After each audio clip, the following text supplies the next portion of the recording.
From literatures, it is apparent that there is a general concept that chronic inflammation can be a major cause of cancers and express aging processes. Studies suggest that chronic inflammation could have serious roles in a wide variety of age-related diseases including diabetes, cardiovascular and autoimmune diseases. Kansarian, Sheikh Y, and Mahmoudi M. Chronic inflammation and oxidative stress as a major cause of age-related diseases and cancer.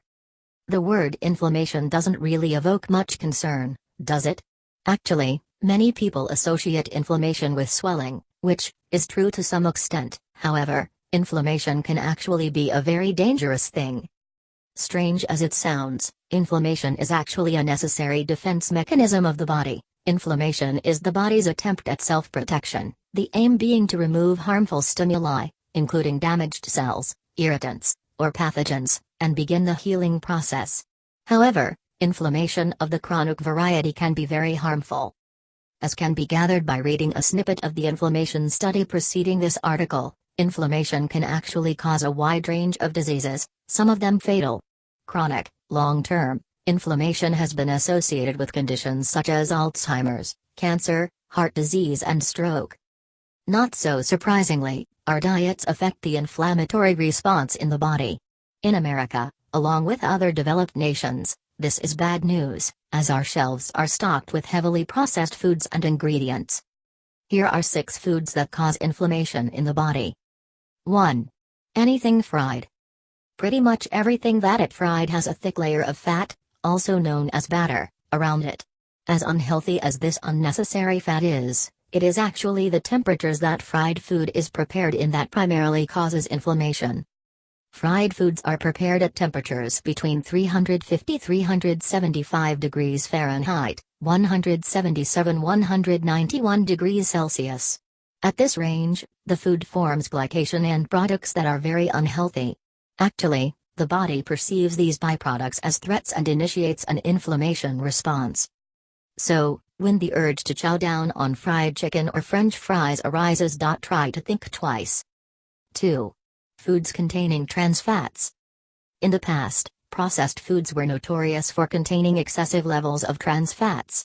Due to damning medical research and consumer backlash, companies slowly but surely began eliminating them. Still, it is still wise to check the ingredients label for hydrogenated or partially hydrogenated vegetable oil, and leave them alone. The reason is that trans fats damage the cells that line our blood vessels. Of course, this stimulates inflammation. In a study published by the National Institutes of Health, TFA, trans fatty acid intake is positively associated with markers of systemic inflammation. The influences of TFAs on inflammation and of implications for coronary disease, diabetes, and other conditions is warranted. Furthermore, the Food and Drug Administration, FDA, no longer recognizes hydrogenated or partially hydrogenated vegetable oil as safe, and should be eliminated in the production of food. 3. White bread. White breads and pastas are quickly broken down into sugars and are absorbed by the body. These products also cause inflammation. Says one scientist about white breads, they've been refined in a way that goes against nature, goes against what our bodies need. The refinement process that many of these foods undergo irritates our body as a result. A study published in the Journal of Nutrition links refined grains, including white bread, with higher concentrations of inflammatory proteins in the blood.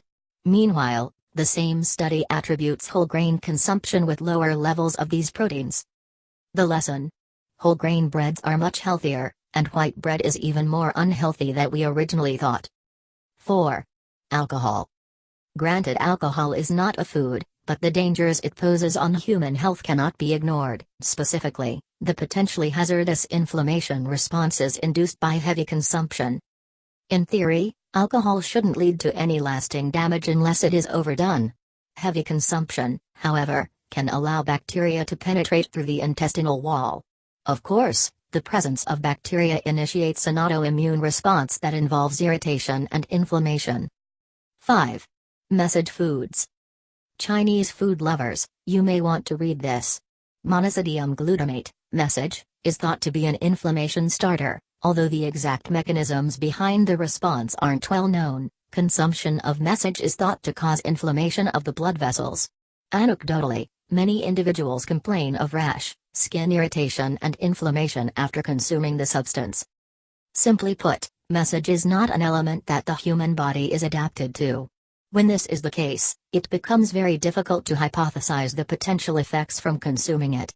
What is known about message is that the chemical can exacerbate weight gain, cause headaches, raise blood pressure, and is potentially damaging to the liver. 6. Gluten. There is perhaps no food additive that's come under such intense scrutiny in recent years. Gluten, a substance in cereal grains and wheat, is known for causing bloating and/or digestive problems. These and other findings are persuading more and more individuals to stop consuming the substance. The side effects experienced from gluten, including the bloating and digestive problems mentioned prior, are thought to surface from an inflammatory response to the chemical. Those that have abstained from gluten report feeling much healthier too.